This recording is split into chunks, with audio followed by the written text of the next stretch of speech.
नमस्कार, मैं रोमी केरनी और आप जुड़ चुके हैं द न्यूज़ नाउ के साथ। एक सर्वे सामने आया है। जी हाँ, इस सर्वे की बात करें तो ये सर्वे कोविड-19 से जुड़ा हुआ सर्वे है और इसमें बताया जा रहा है कि जो लोग कोविड-19 के पहले पेशेंट हुए हैं, यानी जिनमें कोविड-19 के लक्षण देखने को मिले और उन्होंने उसका इलाज करवाया, तो उसके बाद उनमें डायबिटिक्स भी देखने को मिली है। जी हाँ, पहले वो डायबिटिक्स के पेशेंट नहीं थे और बाद में जो है उनमें जो है डायबिटिक्स के लक्षण दिखने लगे हैं। और किस तरीके से अगर बात करें तो ये जो डायबिटिक पेशेंट है, इन पर ज़्यादा असर होता है कोविड-19 का। और अब इस पर पूरी जानकारी देने के लिए हमारे साथ जुड़े हैं डॉक्टर राजकुमार शर्मा जी, जो कि डायबिटोलॉजिस्ट हैं, और वो बताएंगे कि क्या क्या असर जो है कोविड की वजह से डायबिटिक पेशेंट्स को हो सकता है और क्या क्या प्रिकॉशंस लेकर वो इससे बच सकते हैं। तो आइए उनसे बात करते हैं और आपको पूरी जानकारी देते हैं।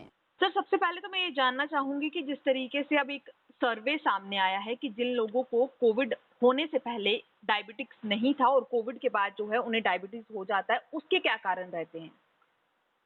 तो देखिए ये एक बड़ा नई चीज़ सामने आ रही है। ये हमने आगे भी देखा है कि नॉट ओनली एनी इन्फेक्शन, तो जी, बेसिकली इंडियंस जो साउथ ईस्ट एशिया में लोग जो रहते हैं, जी, we are basically diabetic prone.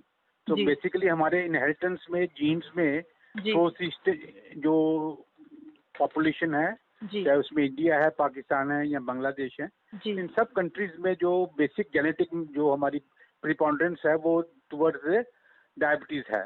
जी, तो कब भी आपको स्ट्रेस होती है, स्ट्रेस मींस एनी इन्फेक्शन, जी, और इज ए फिजिकल स्ट्रेस और ए मेंटल स्ट्रेस, कोई जी, भी जो कंडीशन है, जी, जैसे आपको हार्ट अटैक हुआ जी, या आपको कोई अधरंग हुआ, तो जी, कई कई बार कैसा ऐसा होता है कि आपका सडनली जो है उस स्टेज में जो है वो ब्लड शुगर बढ़ जाता है, जी, और जब वो स्ट्रेस खत्म होती है तो ये it can come back to normal.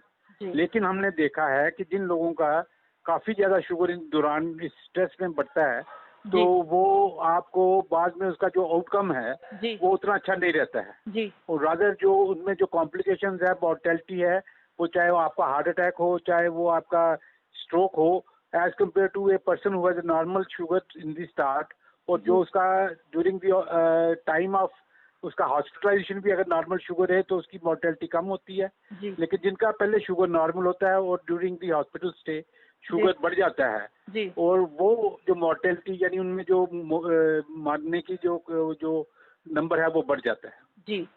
Sir, तो क्या इसके पीछे अगर हम देखें तो ये जो दूसरे लोग हैं, जो डायबिटिक पेशेंट हैं, अगर उनकी बात करें, अगर वो कोविड से ग्रस्त हो जाते हैं या उनमें कोविड के लक्षण दिखाई देते हैं, तो उन्हें किस तरीके से ज़रूरत है कि वो टैकल करें? क्या उन्हें जो वो मेडिसिन्स हैं, जो उन्हें कोविड के दौरान दी जाती है, क्या उन्हें वो इफ़ेक्ट करती हैं? और साथ ही साथ उनका जो शुगर का लेवल है, वो क्या इंक्रीज़ हो सकता है उस दौरान? देखिए ऐसा है, जब भी आप डायबिटिक हैं, जी, तो मैंने आगे ही बोला, एक तो जो है जिनमें आगे शुगर नहीं है, जी, उसकी बात हमने आगे करी। जी, लेकिन अब जो हम बात कर रहे हैं जिनकी ऑलरेडी डायबिटिक है, जी, तो जो भी डायबिटीज है उनको अगर कोई भी इन्फेक्शन हो, जी, तो उस वक्त उनकी जो टेम्परेली शुगर जो है वो बढ़ जाती है जी, और sugar gets out of control. जी, सिमिलरली अगर उनको कोविड हो जाता है, जी, जी, कोविड इज अनदर स्ट्रेस, तो जब भी आपको कोविड होएगा तो जी, आपकी जो शुगर लेवल जो है वो बढ़ जाएंगे। जी, इसलिए आपको उन दिनों में खासकर जब भी अगर आपको जो पोटेंशियल जो सिम्टम्स जो कोविड के काफी ज्यादा हैं, जी, तो उस वक्त आपको शुगर कंट्रोल करना बहुत जरूरी है, जी, क्योंकि कोई भी इन्फेक्शन तब तक ठीक नहीं होगी जब तक आपका शुगर लेवल जो है वो नॉर्मल मेंटेन नहीं होगा, समझे आप। जी, बिल्कुल, तो बिल्कुल। इसलिए बड़ा जरूरी है कि हमें जो दवाइयां हैं वो अपग्रेड करनी है, या उनमें शायद इंसुलिन की जरूरत पड़ती है टू जी, कवर अप दो sudden rise of blood sugar जी, during that stay.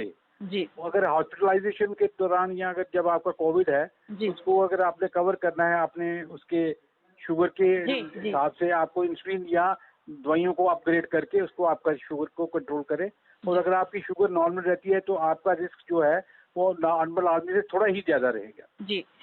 Sir, diabetic patients के लिए आपकी क्या राय रहेगी कि वो अभी जो कोविड का, क्योंकि इससे तो छुटकारा नहीं मिला है और जिस तरीके से अगर देख रहे हैं तो केसेस भी इंक्रीज हो रहे हैं, उन्हें किस तरीके से आप सजेस्ट करेंगे कि क्या-क्या प्रिकॉशंस जो हैं वो लेते रहें, जिससे वो है कि कोविड से बच सकें?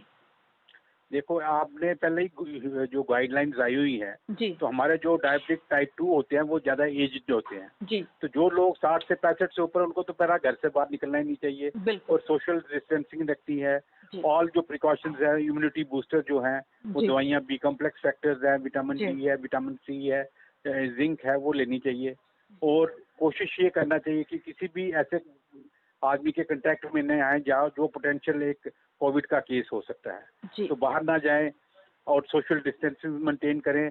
तो अपना प्रॉपर डाइट एंड एक्सरसाइज जो है घर पे जो है वो, जी अगर आप बाहर नहीं जा सकते तो छत पे करें या घर के लॉबी में करें, जहाँ भी आप अपना शुगर को आपको मेंटेन करना ही करना है जब जी तक आप इस बीमारी से हमारे को इजाज़त नहीं मिल जाती है। जी तो एक तो वो हो गया। उसके अलावा सबसे बड़ा जरूरी है कि कोई बहाना नहीं है कि डॉक्टर से नहीं मिले तो दवाई बंद कर दो। जी तो रादर आपको डाइट इस दौरान में जो है डॉक्टर से वीडियो कंसल्टेशन करें या टेलीफोन पे करें, जी या आपका जो कोई अटेंडेंट है वो डॉक्टर से बात करके, तो आपको प्रॉपर डाइट और एक्सरसाइज और मेडिकेशन तीनों चीजें जी प्रॉपर रखनी है और शुगर को बिल्कुल नॉर्मल रेंज में रखेंगे तो आपको चांसेस ऑफ इन्फेक्शन जो है वो काफी कम हो जाएंगे। जी लेकिन अगर शुगर वाले किसी को इन्फेक्शन हो जाता है तो उसको चांसेस ऑफ कॉम्प्लिकेशंस और डेथ जो है वो काफी बढ़ जाते हैं। जी तो हमारे ये सर्वे में भी देखा गया है कि इंडिया में जो लोग 60 साल से ऊपर थे, खासकर जिनमें जी comorbid condition like diabetes, hypertension और रीनल फेलियर थे,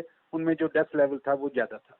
जी thank you so much sir हमारे साथ जुड़ने के लिए और ये सारी Thank you. इन्फॉर्मेशन हमारे साथ शेयर करने के लिए। तो आपने देखा कि किस तरीके से डॉक्टर की तरफ से भी बताया जा रहा है कि जो कोविड-19 है वो सबसे ज़्यादा जो डायबिटिक पेशेंट हैं उन पर असर करता है, उन्हें अपना शिकार बनाता है। इसीलिए ज़रूरत है कि हम जो सरकार द्वारा दी गई गाइडलाइंस हैं, एसओपीज़ हैं, उनका पालन करें। जैसे कि सोशल डिस्टेंसिंग है, 65 वर्ष के ज़्यादा जो लोग हैं यानी जो बुजुर्ग हैं उन्हें घर पर ही रखें, 10 साल के कम के बच्चे जो हैं उन्हें घर पर ही रखें और जो सोशल डिस्टेंसिंग या बाकी जो पूरे मेजर्स दिए गए हैं उनका पालन करें। अगर हम इनका पालन करते हैं तभी हम इस कोविड-19 से बच सकते हैं। तो आज के हमारे इस एपिसोड में बस इतना ही। आप जुड़े रहें द न्यूज़ नाउ के साथ बाकी एपिसोड्स के लिए।